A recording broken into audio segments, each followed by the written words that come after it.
নমস্কার, আমি বন্দনা। আমার কিচেনে আপনাদের সবাইকে স্বাগত জানাই। আবারও এসে হাজির হয়েছি চিকেন ঘুগনি বা মাংসের ঘুগনির একটি রেসিপি নিয়ে।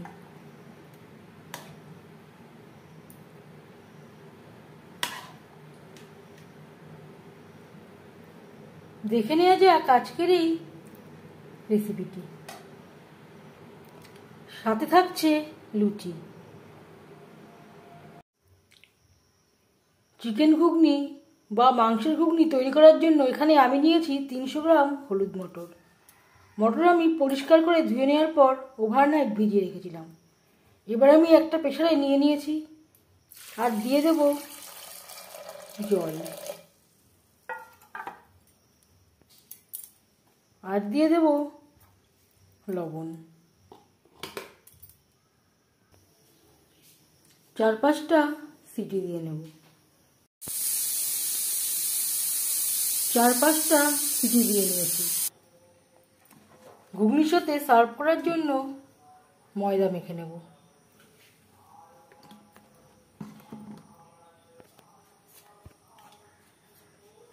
আমি আর লবণের ব্যবহার করলাম না, আপনারা চাইলে পরিমাণ মতো লবণের ব্যবহারও করতে পারেন।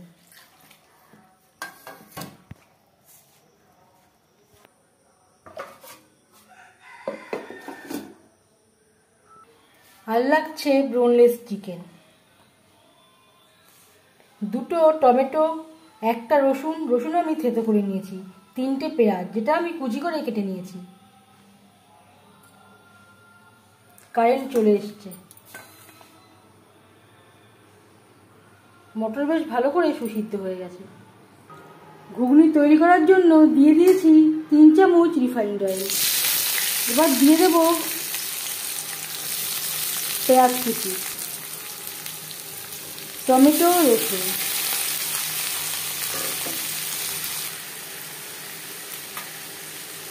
টমেটো, রসুন ও পেঁয়াজ ভেজে নেওয়ার পর দিয়ে দেব আদা বাটা, কাঁচা পাকা লঙ্কা বাটা।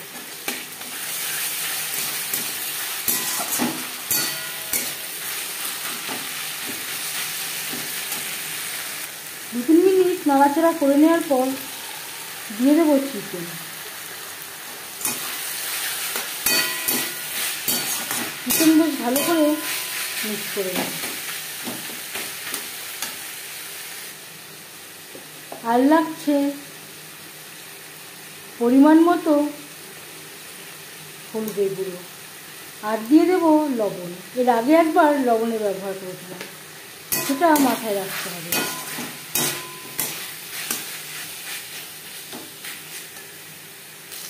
আর লাগছে 1 চামচ ভাজা ধনের গুঁড়ো, 1/2 চামচ ভাজা জিরের গুঁড়ো।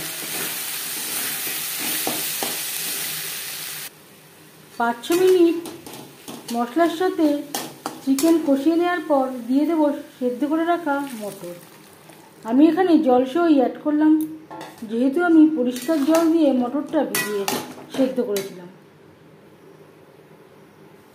হাই টু মিডিয়াম ফ্লেমে আরও 4-5 মিনিট রান্না করব।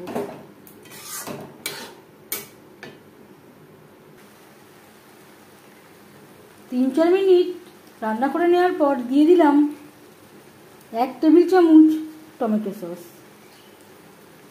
এটা পুরোপুরি অপশনাল, ইচ্ছে হলে দেবেন, না হলে দেবেন না।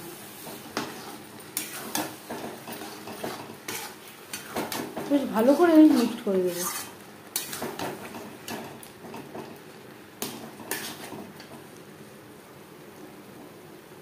দিয়ে দেবো জল।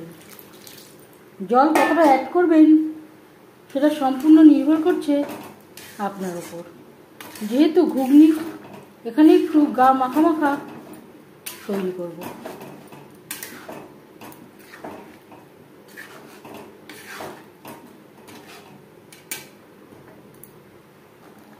তিন 4 মিনিট রান্না করে নেওয়ার পর এবার যাচ্ছি ফাইনাল স্টেপে। দিয়ে দেব 1/2 চামচ গরম মশলা পাউডার। আমি আর আলু ব্যবহার করলাম না, আপনারা চাইলে পরিমাণ মতো আলু ব্যবহারও করতে পারেন। গ্যাসের ফ্লেমটাকে বন্ধ করে দেব। ঢাকনা চাপা দিয়ে 10 মিনিট স্ট্যান্ডিং টাইমে রাখবো। এবার যাচ্ছি সার্ভ করার প্রসেসে।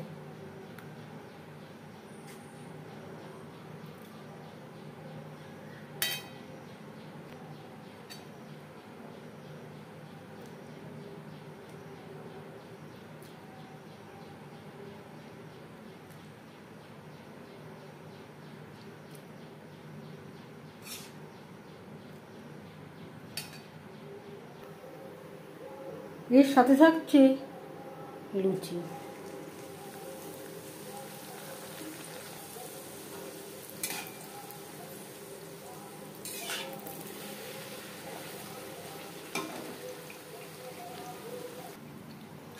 চিকেন ঘুগনি বা মাংসের ঘুগনি রেডি সার্ভ করার জন্য। এই রেসিপিটি কেমন লাগলো অবশ্যই জানাবেন কমেন্টের মাধ্যমে। যদি এই রেসিপিটি ভালো লেগে থাকে লাইক করবেন, শেয়ার করবেন, সাবস্ক্রাইব করবেন আমার চ্যানেলটিকে, বেল আইকনটা প্রেস করে দেবেন। যখন আমি নতুন ভিডিও আপলোড করব তার নোটিফিকেশান সবার আগে আপনার কাছে পৌঁছে যাবে। আপনারা সবাই অনেক অনেক ভালো থাকবেন। এই ভিডিওটি দেখার জন্য ধন্যবাদ।